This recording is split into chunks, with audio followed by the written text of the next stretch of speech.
What did you learn? I saw ostrich egg.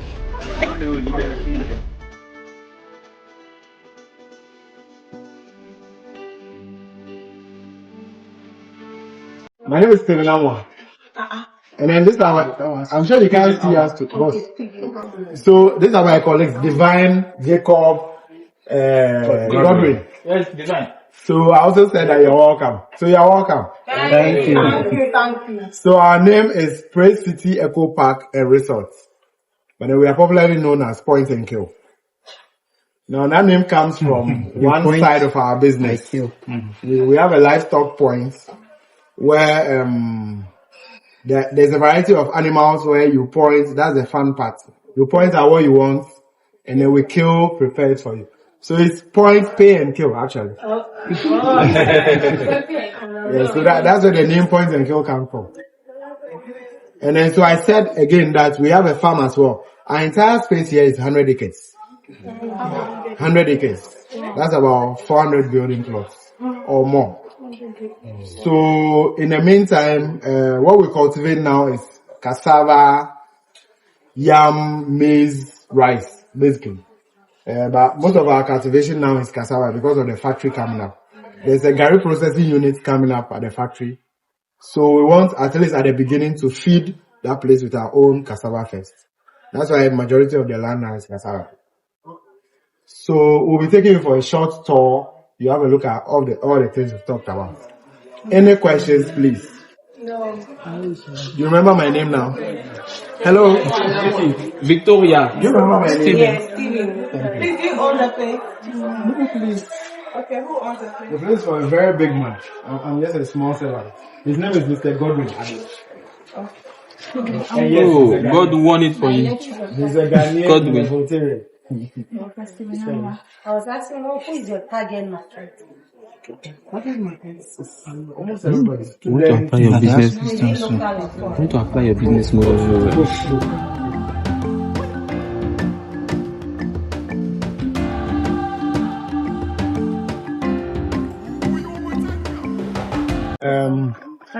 All of these cages, they used to be lined up like this. But now we've started some construction work here. That's why they seem a little scattered. So these are our new reception area under construction. That's how come we moved all the cages here. Initially, they were all lined up. So this is where the real point and kill is. Point, pay, and kill. Thank you. But you see, point and kill. So this is where we have a variety of animals. We used to have turkey as well, but currently we don't have turkey. You see the geese, the ducks, rabbits, Guinea fowls here, chicken. So the fun part of it is you point at whatever you want and then you decide how it's prepared. Whether you want it fried, grilled, stew, light soup. So the customer is king. How do you want it? I want it grilled. Bring it. How much? This ones, the big ones are 300. These ones are 300.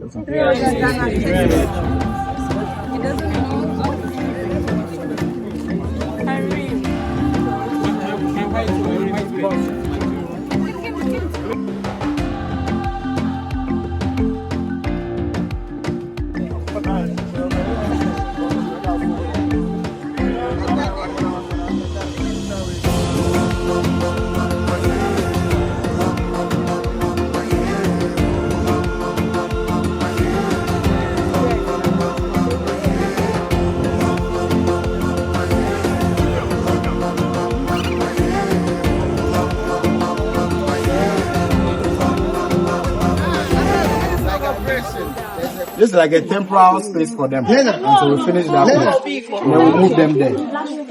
Currently they are 4. Did they do point and kill for this one? No, they are this one. How are you going to be killed? The same one we got them there. Actually, we have a team that harvested. Those ones were harvested from our dam. We have a dam down here. We'll go there. I think they use net to Let's have them go and see. Go and see. So that you answer questions. Tell us what you saw. On the dam itself. No, you know. But And then we don't want customers experiencing crocodile. That's what we come and stand here. But they realize that they shouldn't be here. We want to send them back into their natural. That's what we are doing. I don't like reptiles. Big reptiles. They are not big. When you stand Big, they are strong. They want the chip. by next month, But how would you move? I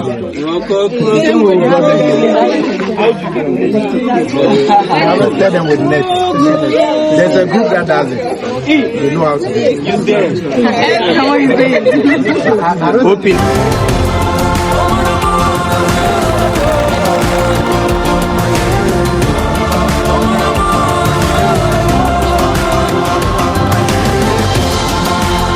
Everything. You don't remove anything. You just pour it inside. And then it processes it. The husk comes from somewhere. The maize seed itself comes from somewhere. The sticks also come up. So all you need is, this one is, you attach it to a tractor. There's another one that is diesel powered. So you pour diesel inside in this packet. That's all. And then we have this, what you see here, this red one. It's a planter, mostly for large scale planter, seed planter. People use it mostly for maize. So you mount it onto a tractor, and then as the tractor moves, it does the planting for you. Very simple. You use it mostly when you are dealing with large spaces of land, several acres, where you can't use manpower to do it. It's quite thick. Any questions? Very, very. This one is 22,000. Is it locally made? Yes. This is the price that's gone after. Is it locally made?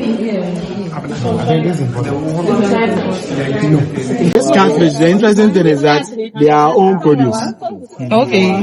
We draw them as fingerlings fish. We deposited them in our ponds over there. So these are about 6-7 months old. 6-7 months. But you have to feed them. It takes a lot of money. You feed them at least twice daily. Wow. Some people do it 3 times daily. I want to hold catfish to go there. Can you hold Yes, you hold them. it?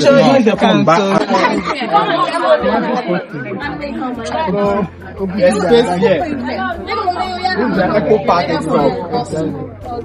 And then, the unique thing about this pack is that, there's almost no chemical use on this pack. Because we are trying to be eco-friendly. The only chemical we use minimally is the anti-snake. The anti-snake chemicals. We use to spray the borders of the pack so that when you come here, you don't experience snakes. So it's very difficult to find snakes because of those chemicals. But on the farm, that's the headquarters of snakes. There are a lot of snakes on the farm. You find the cobra, the puff adder and everything. Are they harmful? Are they friendly? Friendly or harmful? You can the head of our farm team. Okay. So on the farm, I think he knows more than I do, so he'll help us on the farm. I was able to ask.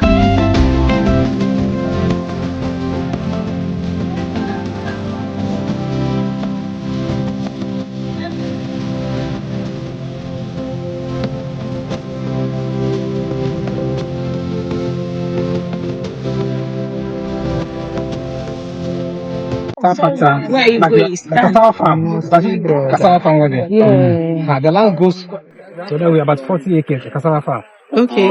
Yes, from here to coconut farm. Up to that big tree. That's a big tree over there. Yes. From here all is coconut farm. So what you see up there is the zip line. Okay. So you climb to the top there, and then there's a garment you wear that holds you onto the rope. And then you zip across the dam. And then you go and land on the canopy walk over there. It's very exciting. It's done though, but we are not using it commercially yet. Okay. We'll start in about 2 months.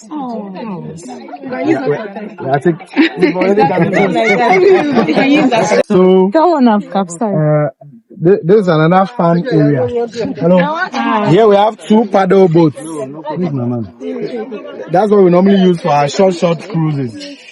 So this one it's a simple machine. You just paddle like a bicycle, and then what you see in the middle is like the steer. Okay. That's what gives you direction. The only condition is that we don't allow people on it without the life jackets. The dam itself is not too deep, but we don't allow people without life jackets. And then what you see there, hello, the blue thing you see there is our water pump.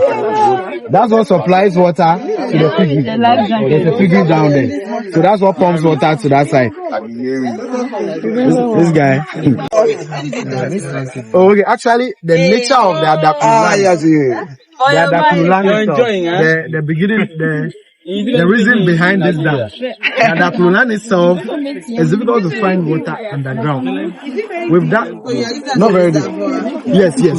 We've dug about 5 boreholes, still no water. So that's how we did this. So this is mostly rain-fed. It's rain-fed. But it never gets dry. The level goes down a little, but it doesn't get dry. Irrigation rice farming. Wow. So the is it dump or lake? Is it not salty? No. Oh, okay. That's a dam. It's a dump. Yeah. Water from a dam. Wow.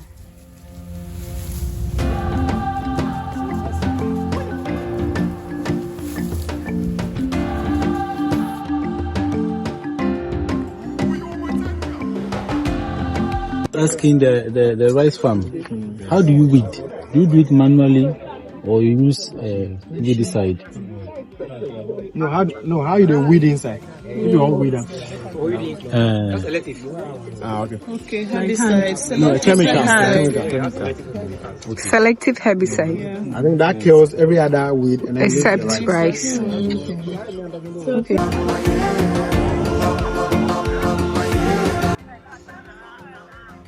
So that is their innovative way of doing drip irrigation. They have the right hacks there serving as a mulch to prevent evaporation. And then they also have the container filled with water. There is a hole at the bottom that drips the water to directly the root zone of the coconut plant. Yeah. There's a small hole. This is the hole. This is how you see. Yeah. This is the hole. Hello. So it will full up. So when you full up, just put it under the thing like this.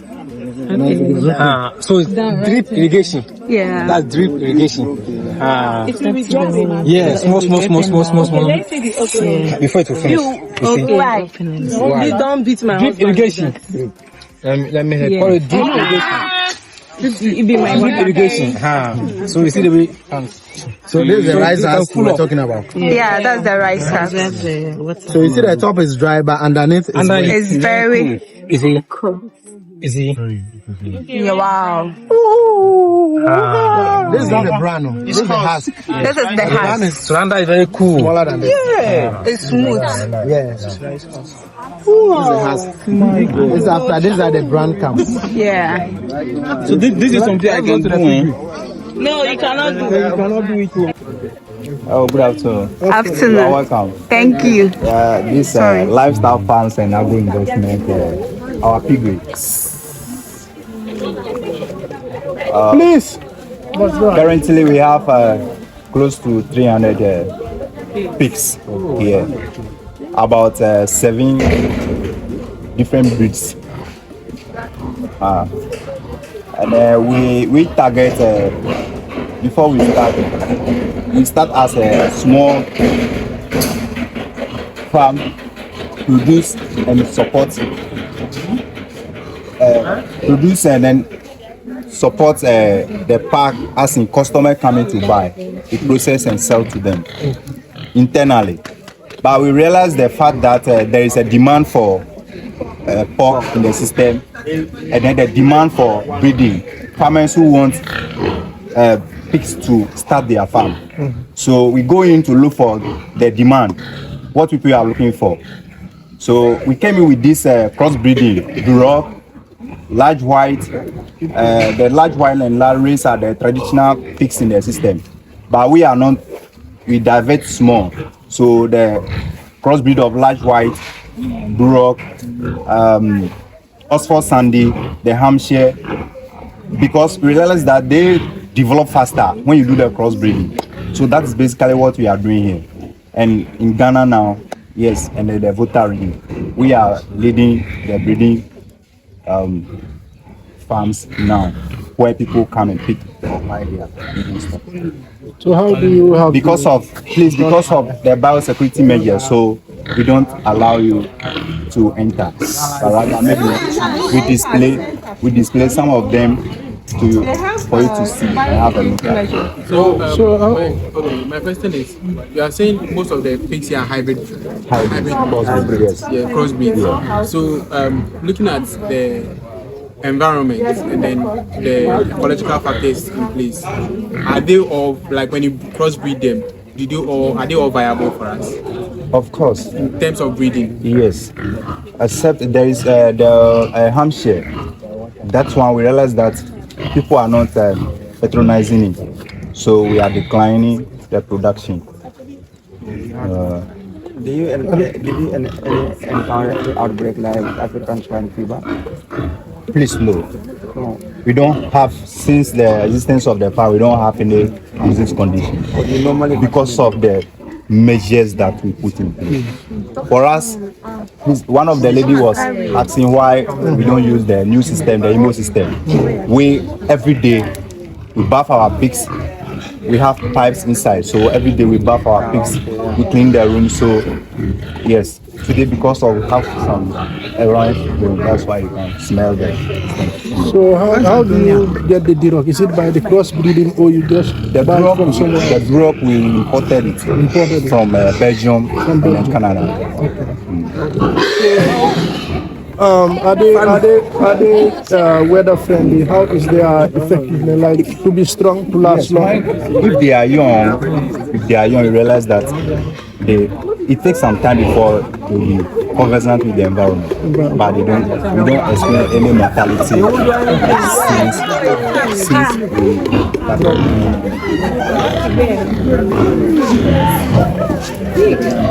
What is this one? That's one of the Duroc.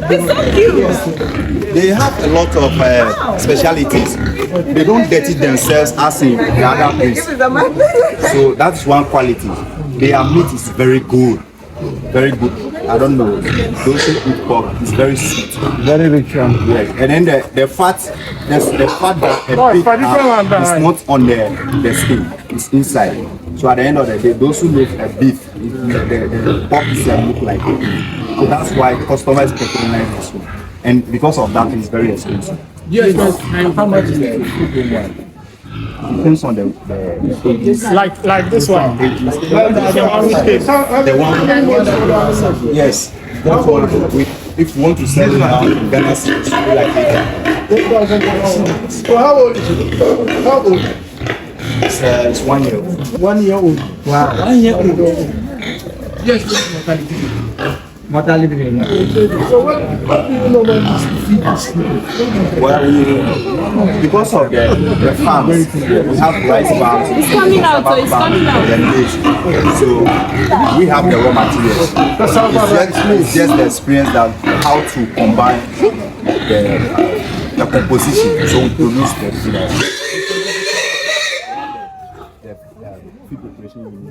Go faster. We need those that can go faster for us to get the market. Okay.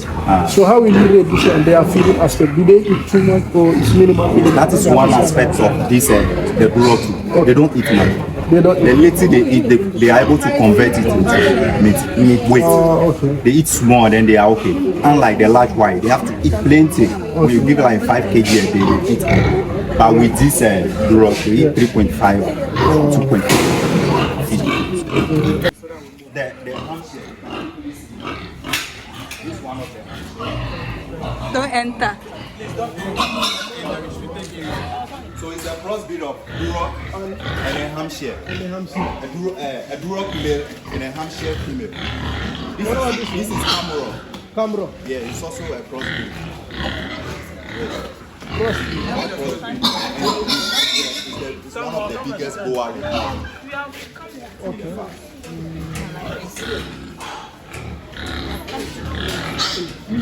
This camel. Camera and Biro. You have camera.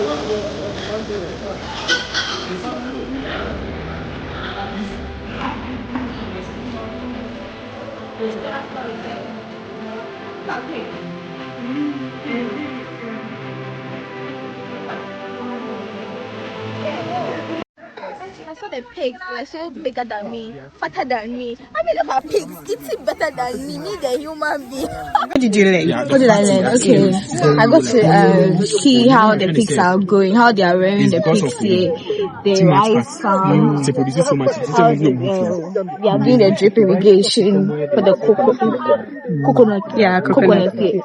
And it's really fascinating. They're really doing a good job here. Are you doing come see the ostriches and stuff? I mean, they are really working on sustainability right now, and it's quite an interesting agricultural business plan. Okay. That's what I want to do. What have you learned so far? Okay, so actually I wanted to see the drip irrigation. That's why I immediately chose this place. And then I got to see because I want to go into meat farming. I'm looking at exploring options in drip irrigation. So yeah, it's fantastic. How they are using the gallons and not making them go to waste and then using it. So yeah. Welcome to Premium Agri Hub YouTube channel. So how has this side visit impact your life? What have you learned from it? This side visit is so amazing. I mean, we get to see a lot of things that we cannot find in our countries. And then for the first time, I'm seeing a pig as big as this. Wow. And the fact that they have a man-made lake, that is amazing. And they have a point and kill initiative that, you know, most of the Gambians were like, if we go to our countries, we want to actually have that there. So we're excited to be here. And yes, this is the best place to be. Oh, thank you.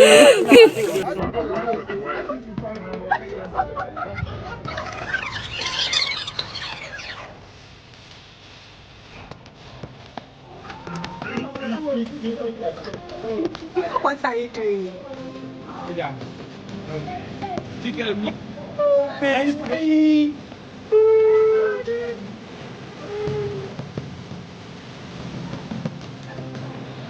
So I hand over to my boss at the back there, Mr. Opoku.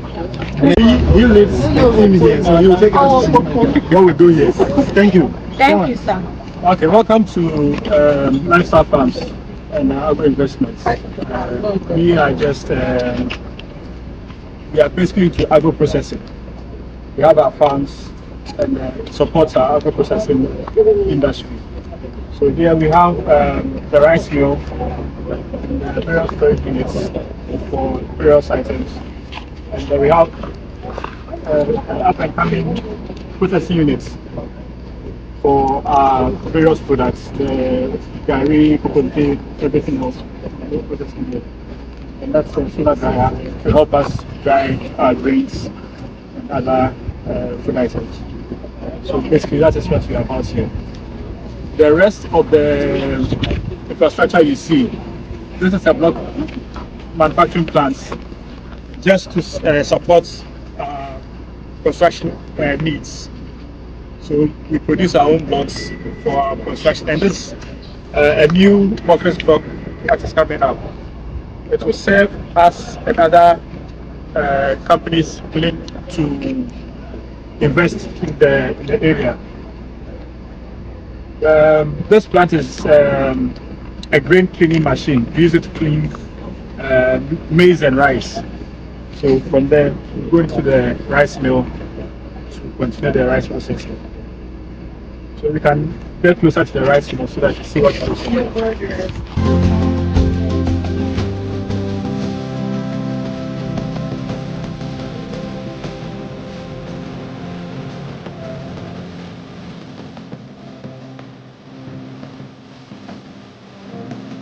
Can you please come close? Let's go through the stoner. This is the stoner. The stoner. After cleaning outside, you still have some sharp stones in it. Just finally cleans the stones out. from here through the elevator into the mill itself. So here we have the hauler. It just presses the paddy, opens up the paddy so that the grain itself comes out. Then it goes through a cleaning process and a polishing process. At the polishing stage, the chaff is removed and it just polishes the rice, removes the bran. It normally comes out with some brownish or reddish coating outside, and it just polishes it so that we get the white rice out. So you distill it before you make? Yes. So do you have the treasure too? Is it here on the field? Mainly during harvesting. If you use the combined harvester, it thrashes it straight away. So you just have the paddy ready for. So you know the paddy yet? Come again? You know the paddy yet? Yes. That is what this process is. Okay. But so you don't have any here? No. So please, with the treasure, do you guys have solar attached to it? Was the thrasher is part of the combined harvest. Okay. So it does the thrashing. So it's it harvests. It harvests. Yes. That's the only two things. That is what I know happens on the field with the combined harvester. Okay.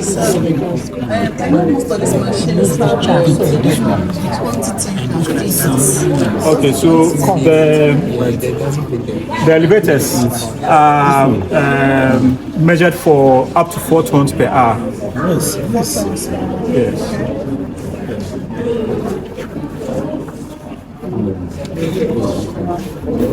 So after milling, polishing, then we go to the next stage, which is the grading.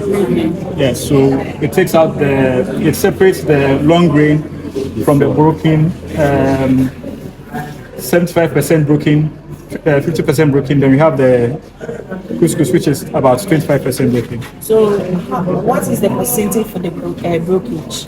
It depends on the quality of the rice, the paddy. So right from the field, whatever quality you have there will translate to your final recovery here. There are some paddy, even when you see it, you know that this will not come out well because the paddy itself is very, very light. A lot is lost during the cleaning stages. Yes. So before you get here, 50% is gone. So you have very little at the end of the process. So do you eat these that you don't use them? You just trade them? We eat everything. The 25% broken is used for our omutu, rice balls, or rice porridge. So rice water. So that is, you don't use any rice. Once it comes out of the grader, we use it. So how many tons? So it's based on the loading capacity. So up to 4 tons per hour. 4 tons per hour. Okay. Please, my friend has a question. Okay. Do you clean the paddy before No. He's saying where it is, it comes from Nigeria. Okay, so they use some. They use the heat to help dry it faster before it comes to the mill. Yeah, we don't. So you only do the white one, you don't do the pipe one. But I think you were asking a question earlier, right? The question. You were asking a question earlier. How many tons can you process per hour? Up to 4 tons. Up to 4 tons. Yeah. But why don't you have one? That process does not. Most of the farmers prepare it for milling. So when it comes here, it's, they've gone through all the processes. So you just mill.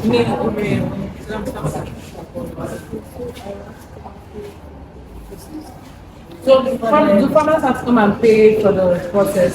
So how does it work? Here they pay. Yeah, so if I have like my rice farm. Yeah, when it's ready for milling, you come, you weigh, then we mill. So it's 20 cedis for 80 kg. Okay, 20 cedis for 80 kg. Yeah. Polishing. You polish the rice. It does everything here. That's everything here. Do you buy the rice from the farmers, or you just meal for them? This is just Here we mill for the farmers. We also buy some for our own consumption. We have our farms that feed us too. So basically, the plant was initially for our own use, but when it's idle, if you can, why not? Yeah. This particular meal, what is that? Why do you is it instead of risk? I mean for the building. Oh, it's a speed and efficiency thing. So building with this is way faster than building with bricks. This is cassava peels. But it uses natural heat. Yeah, so this type of roofing attracts the heat. What did they say that place is used for? This place is used to dry the grains and also the peels. It takes about 2 days to dry them. It's in an enclosed area to prevent contamination. Okay. Thank you.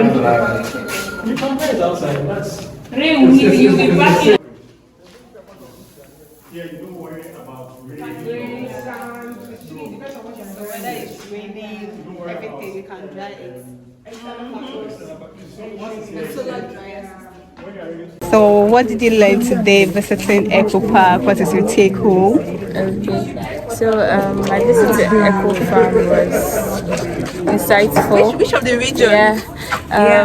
I got to see a very sustainable system where they virtually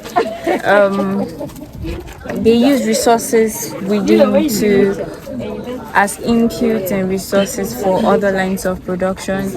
I like the vision that the owner has towards this farm. I like the fact that it's sustainable. They are keeping